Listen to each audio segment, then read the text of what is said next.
বিশুদ্ধ তওবা কিভাবে করব এটা আমরা অনেকে বুঝি না। অনেকে মনে করি যে মুখ দিয়ে জাস্ট আস্তাগফিরুল্লাহ বললেই হয়তো তওবা হয়ে যায়। বিষয়টা এমন নয়। বিশুদ্ধ তওবা হচ্ছে আপনি আল্লাহর দিকে পরিপূর্ণ অভিমুখী হবেন, রুজু করবেন, এর নাম হলো বিশুদ্ধ তওবা। যে পাপগুলো করেছি এগুলোর জন্য ক্ষমা চাওয়া, এই পাপগুলো কোনোদিন করব না এরকম প্রত্যয় ব্যক্ত করা, আর যদি অন্যের সাথে সম্পৃক্ত কোনো হক থেকে থাকে সেটা ফেরত দেওয়া। তো আমরা আজকে গিয়ে সুন্দর করে ওযু করে 2 রাকাত নামাজ পড়তে পারি। 2 রাকাত নামাজ পড়ে আমরা আল্লাহকে বলতে পারি যে আস্তাগফিরুল্লাহাল্লাযী লা ইলাহা ইল্লা হুয়াল হাইয়ুল কাইয়্যুম ওয়া আতুবু ইলাইহি।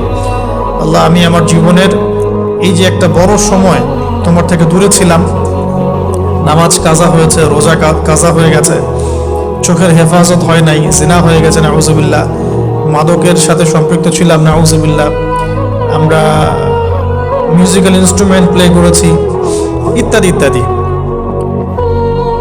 এগুলো থেকে আল্লাহ আমরা আজকে তোমার কাছে তওবা করছি, ক্ষমা চাচ্ছি এবং আগামী দিনগুলোতে তোমার হুকুম আহকাম মেনে চলার তৌফিক চাচ্ছি। দুটো জিনিস খুব প্রয়োজন, একটা হলো তৌফিক, একটা হলো দোয়া। আপনার প্রচেষ্টা আল্লাহর কাছে দোয়া করতে থাকা এবং আল্লাহর কাছে তৌফিক কামনা করতে থাকা।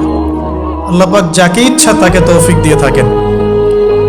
আল্লাহ রাব্বুল আলামিন যাকে ইচ্ছা তাকে তৌফিক দিয়ে থাকেন। যে আল্লাহর কাছে যত বেশি চাইবে আল্লাহ পাক তত বেশি দিবেন ইনশাআল্লাহ।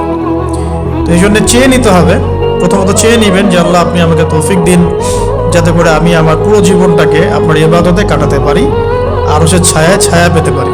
আল্লাহ কবুল করুন, আমিন।